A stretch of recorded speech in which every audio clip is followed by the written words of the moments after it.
Que a graça do nosso Salvador Jesus Cristo esteja com você e toda a sua família. É o que de coração te desejo. Muito feliz por ter você conosco para juntos compartilharmos mais uma porção da palavra do Senhor. A partir de hoje nós vamos começar uma série de estudos em cima das 7 cartas escritas às 7 igrejas ali da Ásia que Jesus destinou, mandando João que João escrevesse. Nós vamos começar com a carta escrita à igreja de Éfeso. Mas note bem, nós não vamos hoje ainda entrar nos detalhes dessa carta, porque tem algo interessante, comum a todas as igrejas, que me chamou a atenção. Espero que também seja útil para você, possa abençoar você. O versículo 2, do capítulo 2 do Apocalipse, está aí na tela para você, diz assim: conheço as tuas obras e o teu trabalho, e a tua paciência, e que não podes sofrer os maus, e que puseste à prova os que se dizem ser apóstolos e não o são, e tu os achastes mentirosos. O que foi que me chamou a atenção aí? Foi a expressão eu te conheço. Em algumas versões, eu conheço as tuas obras. Embora essas cartas mantenham um padrão, e eu vou falar deles aqui para você, quando estiver lendo, você vai perceber também, elas têm um padrão, mas essa expressão vai ser repetida as 7 vezes, ou seja, as 7 igrejas. Conheço as tuas obras. Então você vai ver essa expressão ali em todas as 7 cartas. Os capítulos 2 e 3 você vai ver. Já pode grifar na sua Bíblia. Conheça as tuas obras, conheça as tuas obras. A todas ele diz. A todas ele vai dizer. Agora, qual é o padrão que se mantém nessas cartas? Tem uma apresentação. Depois que ele manda João identificar a igreja que deve ser a carta escrita, ele vai dizer assim, fala para eles que quem está dizendo isso é aquele que, estas coisas diz aquele que. Aí ele se apresenta, ele faz sempre uma apresentação, certo? Mas a apresentação a cada um é de uma forma particular. Por isso não vai ser o primeiro, nosso foco, não vai ser esse. Vai ser essa expressão, conheço as tuas obras, porque essa expressão se repete aí sim a todas as igrejas. Aqui ele escreve, conheço as tuas obras. Mas o padrão que segue é esse. Tem uma apresentação, ele se apresenta. Depois ele lembra as igrejas que as conhece, que é o que a gente vai conversar hoje. Tem também um elogio. Ele também aponta as falhas, dá uma instrução para a correção, um incentivo à perseverança, promessas de recompensa, uma advertência final. Esse é o padrão. E você vai ver que ele mantém esse esboço, esse script nessas cartas. Você vai observar isso. Agora, por que nós queremos nos deter nessa expressão quando ele diz, conheço as tuas obras? Eu te conheço. Algumas pessoas decepcionadas com as coisas que às vezes aconteceu, vivenciou na igreja, com um problema nessa vida coletiva na igreja, que traz sempre algumas dificuldades, e a gente vai ouvir essas pessoas e até entende a frustração, porque às vezes acontecem coisas absurdas dentro da igreja. Espero que você não tenha tido essa experiência, mas infelizmente acontecem coisas absurdas, mas que não é novidade no seio da igreja, sempre aconteceu.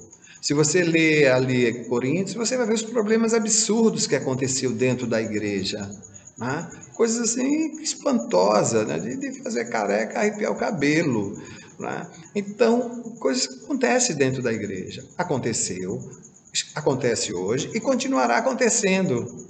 E continuará acontecendo. Então, algumas pessoas que muitas vezes foi defraudada, foi enganada, foi caluniada, outros problemas, acusada de coisas que não tenha feito, essas coisas que devem ter acontecido dentro da igreja, maltratada mesmo a extremo, que a gente chega, meu Deus, será que essa pessoa tem capacidade de fazer isso? Mas, infelizmente, acontece.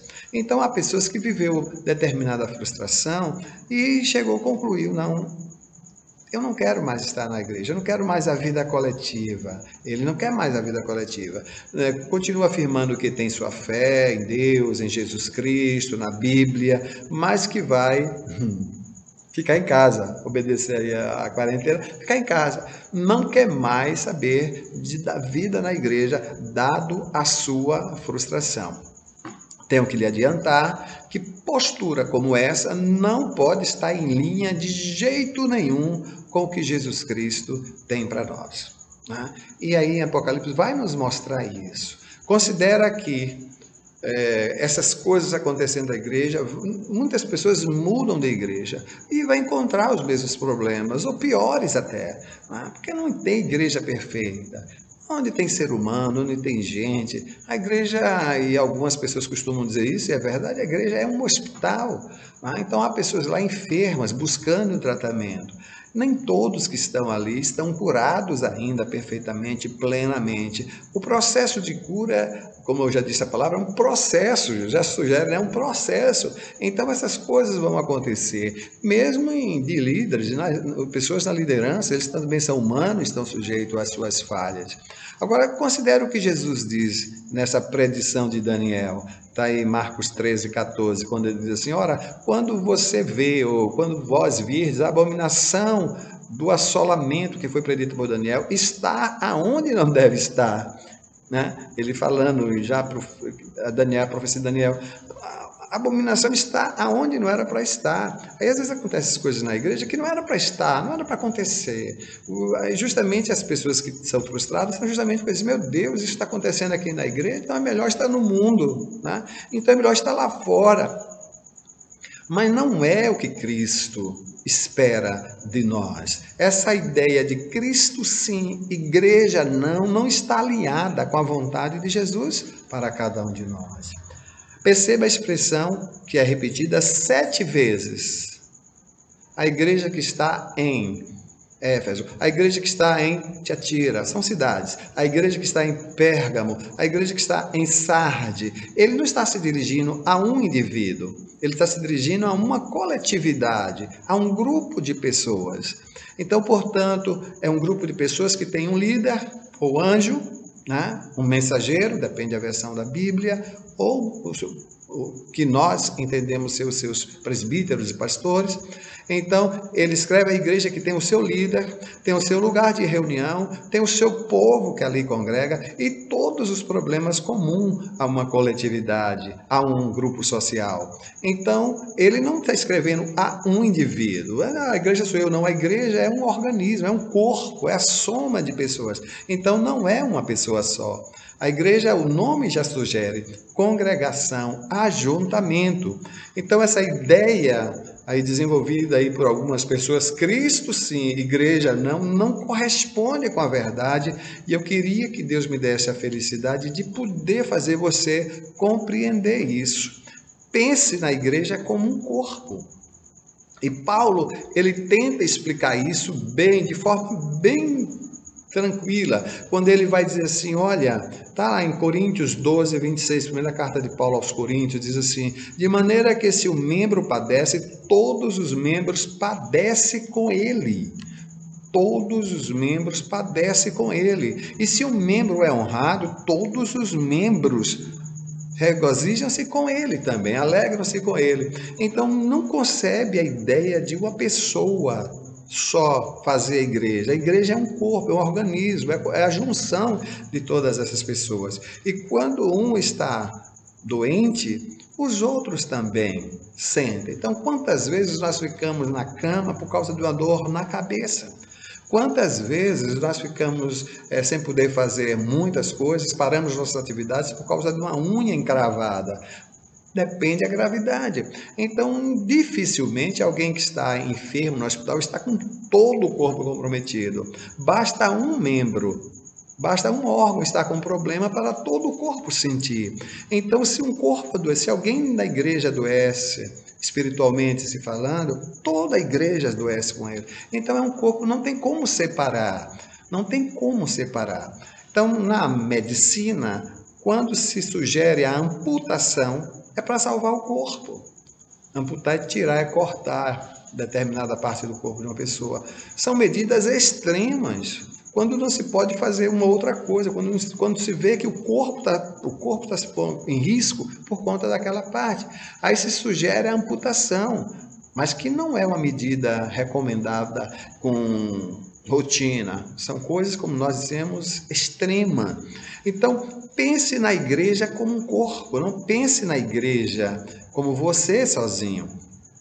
E Jesus Cristo, eu escolhi essa expressão, ele conhece a igreja. Conheço as tuas obras. Então, nós temos que considerar isso, levando isso muito a sério, justamente porque você não precisa falar nada da sua igreja para Jesus. Ele conhece o lugar onde você está reunido. Você vai dizer assim, bom, a igreja, que igreja é? Onde estiver 2 ou 3 pessoas reunidas no nome de Jesus, ali a igreja está se reunindo.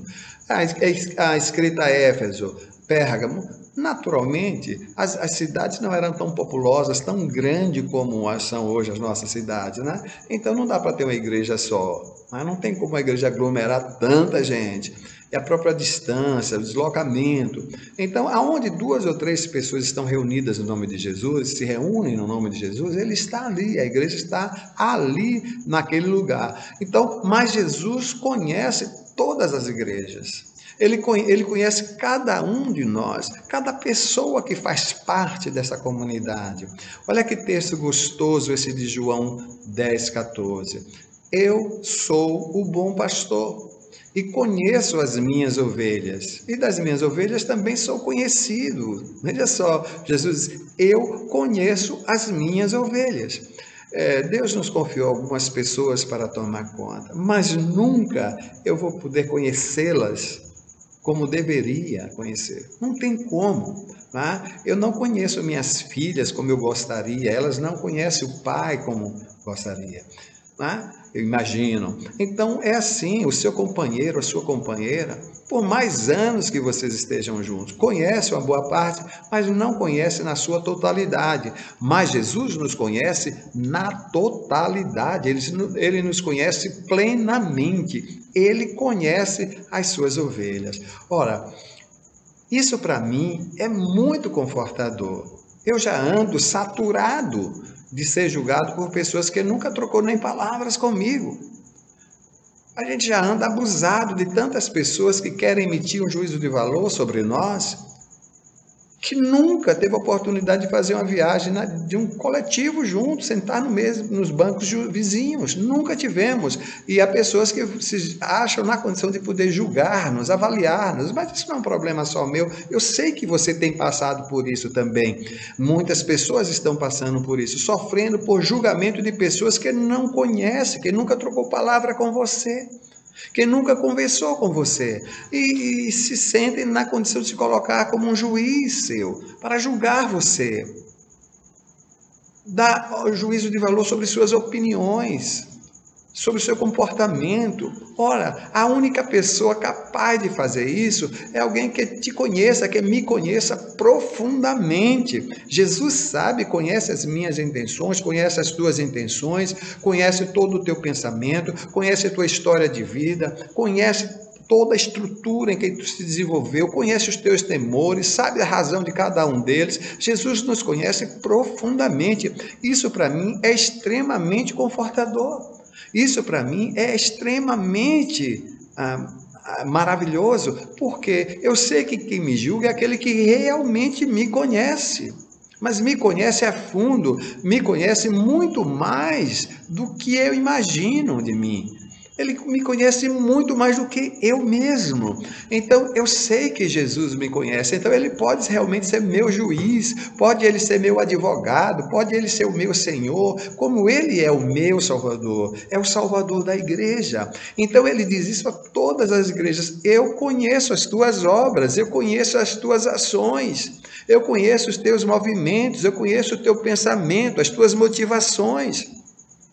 O salmista Davi, ele descreve isso quando ele fala dessa onisciência, desse poder do nosso Deus na vida dele. Ele falou assim: tu me conheces por dentro e por fora. Antes que uma palavra venha na minha boca, tu já sabe, tu já me via quando eu não tinha forma no ventre da minha mãe. Veja que coisa maravilhosa. Então foi por isso que resolvi me deter nessa expressão. Eu conheço as tuas obras. O Senhor te conhece. Não se preocupa se alguém te julga mal. Não se preocupa se alguém atribui maldade nas tuas ações. Não se preocupa se alguém de fora está querendo atribuir juízo a você. Não se preocupe com isso. Porque, na verdade, ele só pode falar, ele só pode emitir a sua opinião.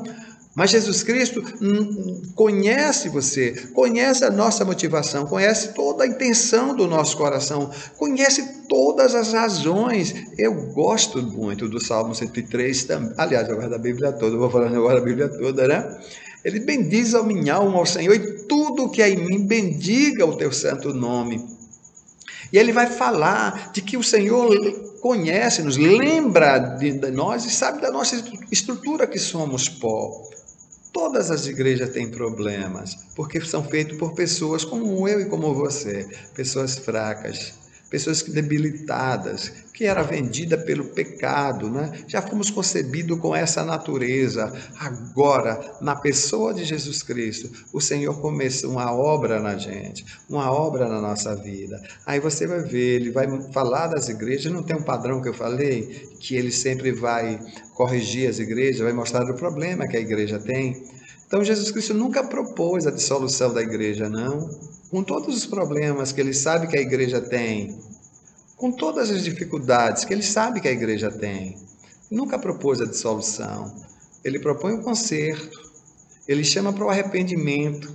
É isso que a gente deve ver. Não é me afastando da congregação, como algumas pessoas têm feito, e o escritor aos Hebreus diz, não afastando as vossas congregações, como alguns têm se acostumado a fazer. Então, nós devemos estar cada dia mais envolvidos, perto um do outro, ajudando em oração, sem querer também julgar os outros, sem querer apontar defeito de ninguém, das outras igrejas, da nossa vida. Vamos orar pelo anjo da nossa igreja, pelo Senhor, pela pessoa que o Senhor colocou para nos conduzir. Vamos orar por aqueles irmãos que nós julgamos que está fraco. As orientações da palavra é essa, vocês que se acham fortes, que estão fortes, acolha os fracos, não para condenar os seus escrúpulos, mas para acolher. E assim como Cristo vos recebeu, recebam uns aos outros também. Então, foi por isso que eu resolvi me deter nessa expressão de Jesus a todas as igrejas. Eu conheço as tuas obras. Jesus nos conhece. Sabe quando somos verdadeiros? Sabe como somos só uma representação? Isso nos ajuda. Não, eu não preciso estar representando para o meu Deus. Ele me conhece. Eu não preciso. Ele conhece meu coração. Ele conhece todo o meu interior. Então eu não preciso estar representando nada. Nada na vida cristã. Viver uma vida cristã autêntica, de serviço e de entrega ao Senhor. Espero que esse introito, as cartas que vamos estudar, essa introdução, possa já servir de aperitivo para você, né? Para a gente chegar, quando começarmos a trabalhar individualmente em cada carta destinada à igreja, a gente possa aprender muito mais ainda. Que Deus te abençoe, que esse Senhor, esse Deus maravilhoso que te conhece tão bem, te abençoe. Abençoe você e sua família. Que Ele faça de você um baluarte, uma bênção, no meio do povo que Ele escolheu para você estar adorando e servindo. Que você seja uma bênção para os irmãos que adoram com você, aí onde você está. Que o Senhor guarde você e sua família. É a nossa oração. Que Deus te abençoe.